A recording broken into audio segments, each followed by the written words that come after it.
میں واقعہ لکھا ہے کہ ایک مغل بادشاہ تھا،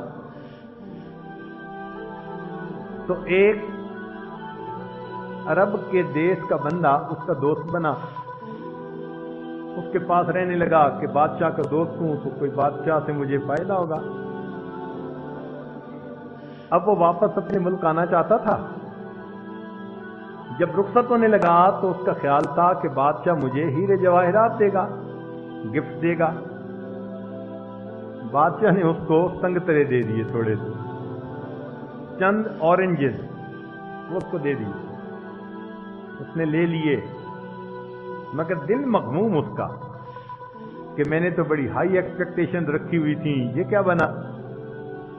چل پڑا۔ اللہ کی شان کے راستے میں بحری جہاز کا سفر تھا۔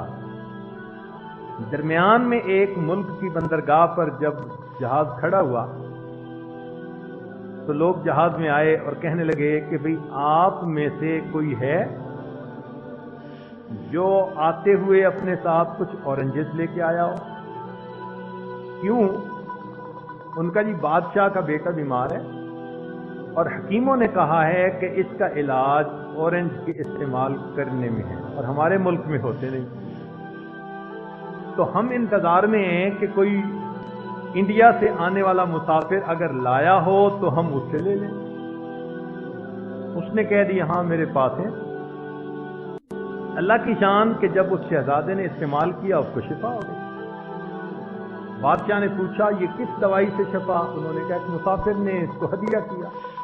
بادشاہ نے کہا میری طرف سے اتنے ہیرے جواہرات بوری بھر کے اس کے حوالے کیا۔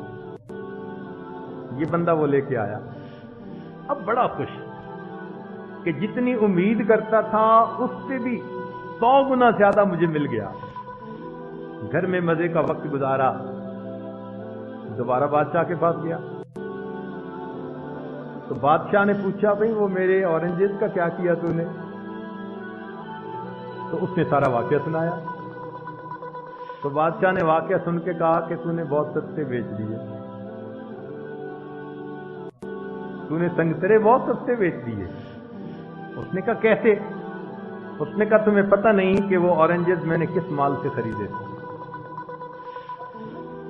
بادشاہ سلامت بتائیں۔ اس نے کہا رات کو آنا۔ یہ رات کو بادشاہ کو ملنے گیا تو بادشاہ نے بھیس بدلا اور ایک مزدور کے کپڑے پہنے اور اس دوست کو لے کے ایک حداد کے پاس آیا، لوہار کے پاس۔ لوہار نے جیسے ہی اس کو دیکھا ڈانٹنا شروع کیا، تو روز چھٹی کر لیتا ہے، کل کیوں چھٹی کی تھی تو نے؟ یہ معذرت کر رہا ہے استاد جی بس مجھے کام پڑ گیا تھا، آپ معاف کر دیں، آئندہ چھٹی نہیں کروں گا۔ اس نے کہا کل کا کام رہتا ہے، چلو ہتھوڑا چلاؤ۔ اب وہ حداد بٹی سے لوہا نکال رہا ہے اور یہ بادشاہ اس کے اوپر جو ہے ہتھوڑا چلا رہا ہے۔ 3 گھنٹے پسینہ بہا کر اس نے اس کا لوہا کوٹا۔ تو استاد نے کہا اچھا ٹھیک ہے آج تم جاؤ کل پھر آنا۔ تو یہ باہر نکلا اور کہنے لگا کہ یہ میری حلال کی وہ کمائی ہے جس سے میں نے تمہیں اورنجز خرید کے دیے تھے۔ اس بابرکت کمائی کی قیمت وہ جو ہیرے اور موتی تھے وہ بھی چھوڑی تھی۔ پہلے وقتوں کے بادشاہ بھی ایسے ہوتے تھے۔ اورنگزیب عالمگیر کی حالات تو آپ جانتے ہیں۔ تو جو نیکوکار انسان بنتا ہے اللہ تعالیٰ اس کے مال میں برکت عطا فرماتا ہے۔